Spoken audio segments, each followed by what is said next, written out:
नमस्कार दोस्तों, स्वागत है आपका स्टेनो गुरुजी यूट्यूब चैनल। दोस्तों आज की वीडियो हम लोग प्रैक्टिस करने वाले 120 शब्द प्रति मिनट की स्पीड से डिक्टेशन का यहाँ पे अभ्यास करेंगे और इस क्रम में हमारा 7वां वीडियो है। इससे पहले हमने 6 वीडियो अपलोड किया, अगर आपने नहीं देखा है तो देख सकते हैं। प्लेलिस्ट में आपको एक्सरसाइज 1 से लेके 100 तक के सभी डिक्टेशन के PDF वीडियो मिल जाएंगे 120 की स्पीड में। वीडियो पसंद आए तो लाइक कर देना, चैनल पर पहली बार आए तो सब्सक्राइब करके नोटिफिकेशन बेल आ रखना, जिससे इंपॉर्टेंट वीडियो आपसे मिस ना हो।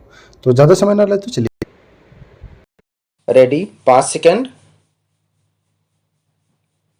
स्टार्ट। महोदय, जब तक अहिंदी भाषी हिंदी को हृदय से स्वीकार नहीं करते तब तक वह राष्ट्रभाषा का स्थान नहीं पा सकती, और यह तभी हो सकता है जब वे यह समझें कि इसमें उनका भी योगदान है और उन्होंने इससे केवल लिया ही नहीं बल्कि इसे कुछ दिया भी है और उन पर कोई दूसरी भाषा लादी नहीं गई है, बल्कि यह उनकी ही भाषा है। मेरे कहने का अर्थ यह नहीं कि आप उनकी ही व्याकरण अपना लें। इसका अर्थ यही है कि आप उदारतापूर्वक जितना ले सकते हैं ले लें।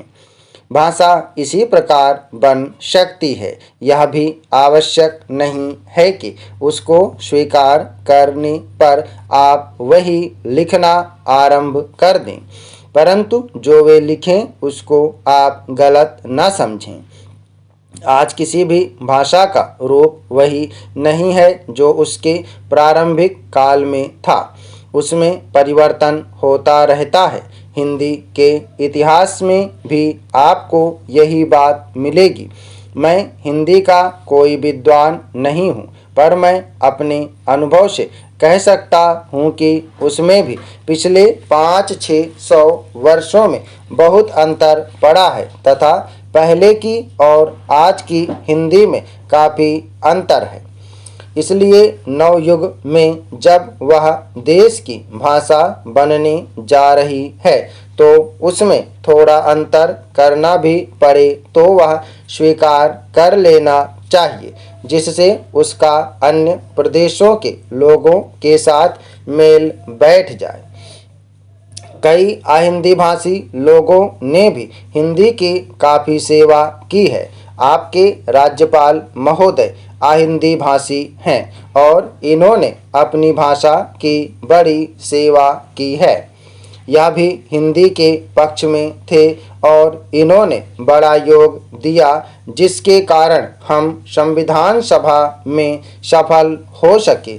इनका भी यही विचार है जो मेरा है। मैं चाहता हूँ कि इनको भी हिंदी की सेवा करने का अवसर दिया जाना चाहिए। उसका फल हिंदी के लिए और देश के लिए अच्छा ही होगा। मानपत्र में आपने संस्कृत के संबंध में कहा है। मैं मानता हूँ कि हमारे देश में संस्कृत का अध्ययन आवश्यक है, क्योंकि देश की सभी भाषाओं का स्रोत वही भाषा है।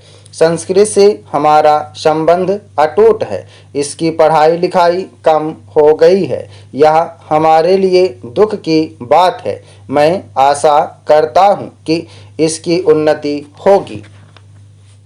महोदय, मैं अपने बारे में कहता हूँ। जब मैं छोटा था और कॉलेज में पढ़ रहा था तब रूस और जापान के बीच युद्ध छिड़ा। उस समय समाचार पत्रों में जापान के संबंध में बहुत सी बातें छपा करती थीं।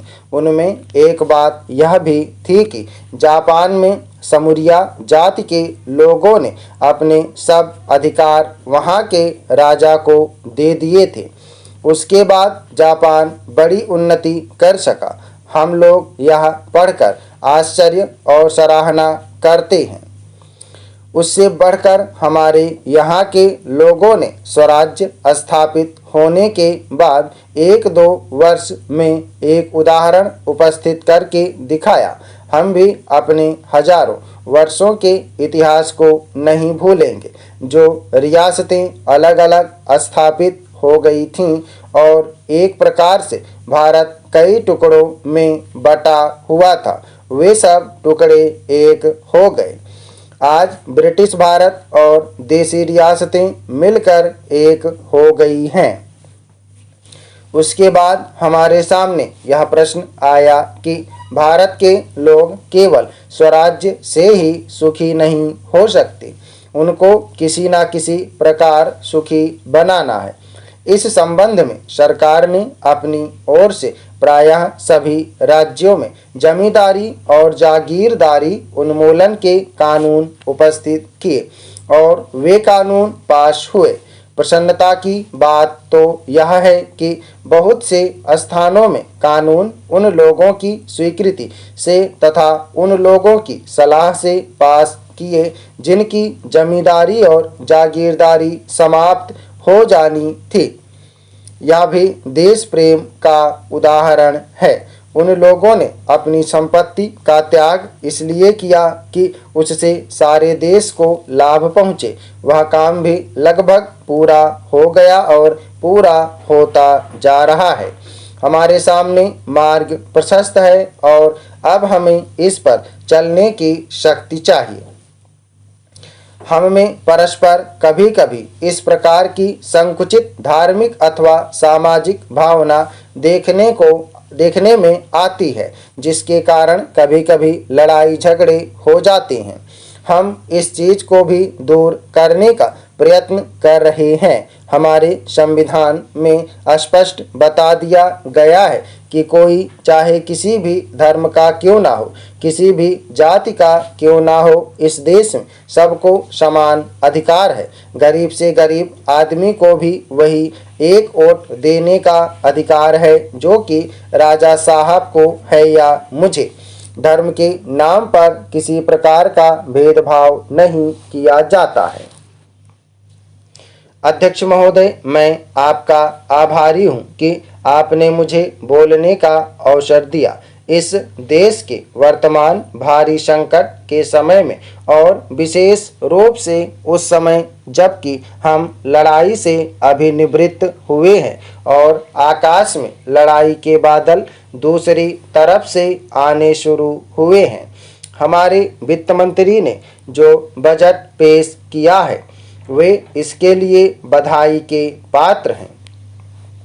यद्यपि भिन्न भिन्न पहलुओं को लेकर आलोचनाएं की गई हैं, लेकिन यदि उनकी कठिनाइयों को भी देखा होता कि राष्ट्र को किन किन संकटों का सामना करना पड़ रहा है, इस बात पर भी अगर मेरे से पहले बोलने वाले वक्ताओं ने विचार किया होता तो मेरा विश्वास है कि उनकी आलोचनाओं का आधार कुछ दूसरा होता। उन्होंने ऐसे कठिन अवसर पर यह एक संतुलित बजट पेश किया है, उसके लिए मैं उन्हें बार बार बधाई देता हूं, लेकिन साथ ही साथ मैं अपना यह कर्तव्य समझता हूं कि कुछ ऐसे विचार भी उनके सामने प्रस्तुत करूं जिससे उनकी कठिनाइयां कुछ हल हो जाएं। उदाहरण के रूप में विगत 2 वर्षों में लेखा जोखा कमेटी में बैठने के समय मुझे ऐसा अनुभव हुआ है कि इस देश में 2-3 इस प्रकार की त्रुटियां मौजूद हैं जिनको दूर करने के लिए, जिनकी जांच करने के लिए यदि कोई एक कमेटी या आयोग बिठा दिया जाए तो राष्ट्र को, राष्ट्र की सरकार को, राष्ट्र के विकास कार्यों को और राष्ट्र की रक्षा व्यवस्था के लिए करोड़ों नहीं अरबों की व्यवस्था फौरन हो सकती है। केवल शासन को जागरूक होकर कुछ कदम उठाने की आवश्यकता है। अभी कुछ छिपे हुए धन का जिक्र किया गया। सरकार ने भी समय समय पर ऐसा आभास दिया है कि इस देश में लगभग 30,000 करोड़ रुपए का छिपा धन मौजूद है। स्वयं मैं समझ नहीं पाता हूं कि जब सरकार ऐसा अनुभव करती है तो इसकी व्यवस्था करने में उसको दिक्कत क्या आ रही है। ऐसा मालूम होता है कि कहीं इच्छा शक्ति की कमी है। भारत की इस सरकार ने अपनी शक्ति का ठीक से उपयोग करके उस दुश्मन के दांत खट्टे किए जिसके कि ऊपर विश्व की शक्तिशाली और इंग्लैंड जैसी शक्तियों का अटूट सहारा था और जिसको कि उन्होंने हमारे विरुद्ध उकसाकर खड़ा किया था और अपना पूर्ण सहयोग दिया था। स्टॉप। धन्यवाद। ओके दोस्तों, आप लोग इसको प्रैक्टिस करिएगा। सभी लोग मैटर को प्रैक्टिस करेंगे। डिक्टेशन को सुनना है, लिखना है, मन में नहीं दोहराना है। लिखने के बाद उसको रीडिंग करना है, देन ट्रांसक्राइब करना है। 120 शब्द प्रति मिनट की स्पीड से खंडे का डिक्टेशन। उम्मीद है कि दोस्तों वीडियो आपको पसंद आया होगा, तो वीडियो को लाइक कर देना और अगर अभी तक आपने हमारे चैनल को सब्सक्राइब नहीं किया तो प्लीज़ सब्सक्राइब करके नोटिफिकेशन बेल ऑन करना। और दोस्तों, अगर आप डेली डिक्टेशन चाहते हैं तो आप चाहें तो चैनल का मेंबरशिप ले सकते हैं या हमारे पेड ग्रुप को ज्वाइन कर सकते हैं। अधिक जानकारी के लिए आप हमें मेल कर सकते हैं। हमारी मेल आईडी है studyforstenographer@gmail.com। अपना बहुमूल्य सुझाव हमें कमेंट बॉक्स में जरूर देना। वीडियो को पूरा देखने के लिए बहुत बहुत धन्यवाद। Thanks for watching. जय हिंद, जय भारत।